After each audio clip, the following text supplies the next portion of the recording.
Vijayawada university మంచి భవిష్యత్తు కోసం తెలుగు విద్యార్థులు ఇష్టపడే యూనివర్సిటీ. కాల్ 9059052378 9059052379. సాధారణంగా ఇటువంటి యుద్ధాలు ఇటువంటి జరిగినప్పుడు చాలా మంది మనం చార్జ్ అయి ఉంటాం.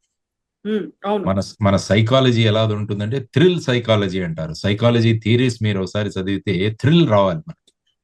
అందుకనే నేను ఎప్పుడూ చెప్తుంటాను, థ్రిల్ ఉన్న సినిమాలు సక్సెస్ అవుతాయి.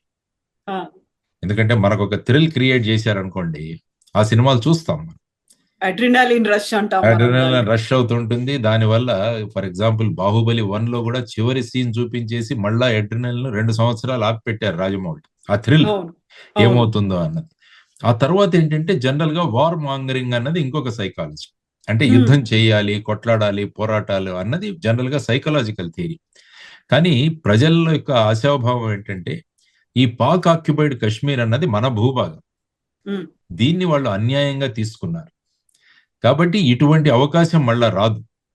సో ఈ పాక్ ఆక్యుపైడ్ కాశ్మీర్ ను మళ్ళా మన భూభాగంలో కలుపుకోవడానికి ఇంతకు మించిన అవకాశం దొరకదు. ఎందుకంటే పాక్ ఆక్యుపైడ్ కశ్మీర్ ని, పాక్ ఆక్రమిత కశ్మీర్ ని వీళ్ళు ఉగ్రవాద చర్యలకు ఉపయోగిస్తున్నారు. కాబట్టి ఇటువంటి పరిస్థితులలో మనం దాన్ని చేయాల్సింది, ఒక అవకాశాన్ని పోగొట్టుకున్నామా అన్నది చాలా మంది మాట్లాడుతున్న విషయం. సో దానితో ప్రభుత్వ చర్యలు చెబుతున్న ఈ స్పోక్స్ పర్సన్స్ ఎవరైతే ఉన్నారో, విక్రమ్ మిస్త్రీ గారు కావచ్చు, అమ్మాయి సోఫియా ఖురేషి కావచ్చు, లేకుంటే వ్యోమికా సింగ్ కావచ్చు, వీరి గురించి వాళ్ళు ట్రోల్ చేయడం మొదలు పెట్టారు చాలా చోట్ల. పాపం చివరికి విక్రమ్ మిస్త్రీ గారు తన ట్విట్టర్ అకౌంట్ నే క్లోజ్ చేయాల్సి వచ్చింది ఆయన ఆ పరిస్థితులలో.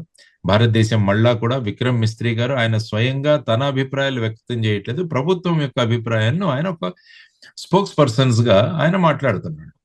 సో ఈ విధమైన పరిస్థితుల్లో సోషల్ మీడియాలో చాలా ట్రోలింగ్ జరిగింది. సో ఇప్పుడు మనం చూడాల్సిన అంశం ఏంటంటే, ఇప్పుడు ఇంకొకటి ఏంటంటే 1971 బంగ్లాదేశ్ విమోచన గురించి ఇప్పుడు చర్చ జరుగుతోంది మళ్ళా. అప్పుడు ఇందిరాగాంధీ గారు ప్రధానమంత్రిగా ఉన్నారు. ఆవిడ అమెరికా ప్రెసిడెంట్ నిక్సన్, తర్వాత secretary of state henry Kissinger, వీళ్ళు కూడా భారతదేశానికి మద్దతు పలకకున్నా కూడా ఆవిడ ధైర్యంగా బంగ్లాదేశ్ విమోచనలో మన సైన్యాలను పంపి ఈస్ట్ పాకిస్తాన్ ని వెస్ట్ పాకిస్తాన్ నుంచి సపరేట్ చేసి బంగ్లాదేశ్ అనే కొత్త దేశం తయారవడానికి ఆవిడ ధైర్య సాహసాలు చూపించింది అని ఒక కంపారిటివ్ మొదలు పెట్టారు చాలా చోట్ల. ఐరన్ లేడీ అని. అంటే ఆ సందర్భంగా అప్పుడు మనం చూసుకుంటే ఈవెన్ అటల్ బిహారీ వాజ్పేయి గారు కూడా ఇందిరాగాంధీని దుర్గతో పోల్చారు. ఎందుకంటే ప్రతిదీ మనం రాజకీయం చేయకుండా ఆ ఇన్సిడెంట్ గురించి మనం మాట్లాడాలి. యాక్చువల్గా మీరు 1971 బంగ్లాదేశ్ గురించి ఒకసారి ఆలోచిస్తే, అప్పుడు ఈ రెండు దేశాలు న్యూక్లియర్ దేశాలు కావు. ఈ రెండు దేశాల మధ్య అణ్వస్త్రాలు లేవు. కన్వెన్షనల్ వార్ఫేర్ అంటే మన సైన్యము, తర్వాత ఎయిర్ ఫోర్సు, నేవీ, మామూలుగా ఈ మూడు వాటి గురించి వస్తుంది. అప్పుడు ఇంత టెక్నాలజీ కూడా లేదు అక్కడ. ఈ డ్రోన్లు కానీ, మిసైల్స్ కానీ ఇలాంటి టెక్నాలజీ లేదు. కన్వెన్షనల్ వార్ఫేర్ తో మనం చేశాము. ఆ తర్వాత అవామీ లీగ్ అన్న పార్టీ ఎలక్షన్లలో బ్రహ్మాండమైన విజయం సాధించింది ముజిబుర్ రెహమాన్ గారి అధ్యక్షత. కానీ బంగ్లాదేశ్ కానీ వెస్ట్ పాకిస్తాన్ ఏదైతే ఉందో, అంటే మన ప్రస్తుత పాకిస్తాను, వీళ్ళు ఈ ప్రభుత్వం రావడానికి వాళ్ళు అనుమతించలేదు. దానితో అక్కడ సైన్యాన్ని దింపి అక్కడ ప్రజాస్వామ్యంగా గెలిచిన పార్టీ మీద వాళ్ళు చర్యలు తీసుకోవడం మొదలుపెట్టారు. సుమారుగా 15 లక్షల మంది ఆల్మోస్ట్ అందులో మరణించారు. ఆల్మోస్ట్ 1 కోటి మంది అక్కడి నుంచి భారతదేశానికి శరణార్థులుగా కూడా రావడం జరిగింది. సో ఇటువంటి పరిస్థితులలో భారతదేశం ఏమి చేయాలి అని అప్పటి ప్రధాని ఇందిరాగాంధీ గారు అనేక దేశాలను విజిట్ చేశారు.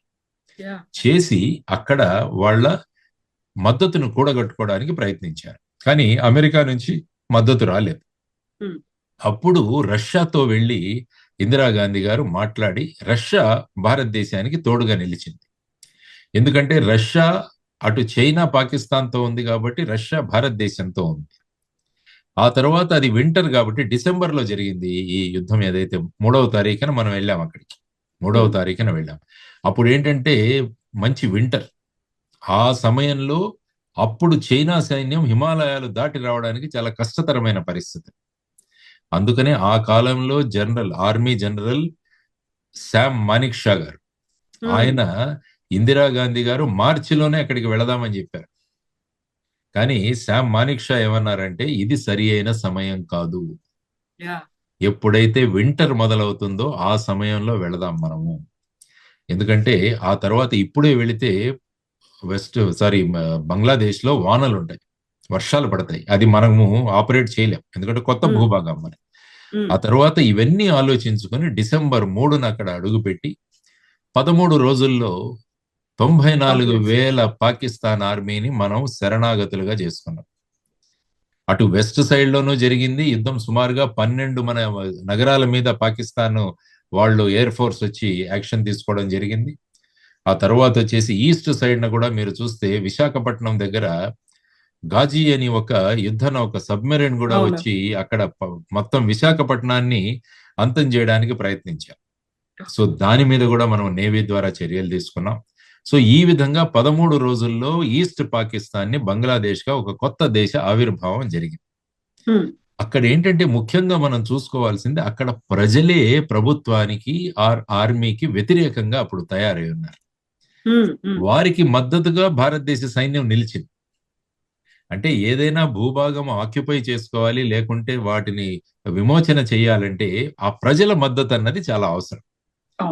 ఇప్పుడు దాన్నే మనం ఇక్కడికి అన్వయించుకుంటే పిఓకేకి, ప్రస్తుతం పిఓకేలో ఉన్న ప్రజలను పాకిస్తాన్ ప్రభుత్వం గాని ఈ ఉగ్రవాద సంస్థలు గాని భారత్కు వ్యతిరేకంగా వాళ్ళని తయారు చేశారు.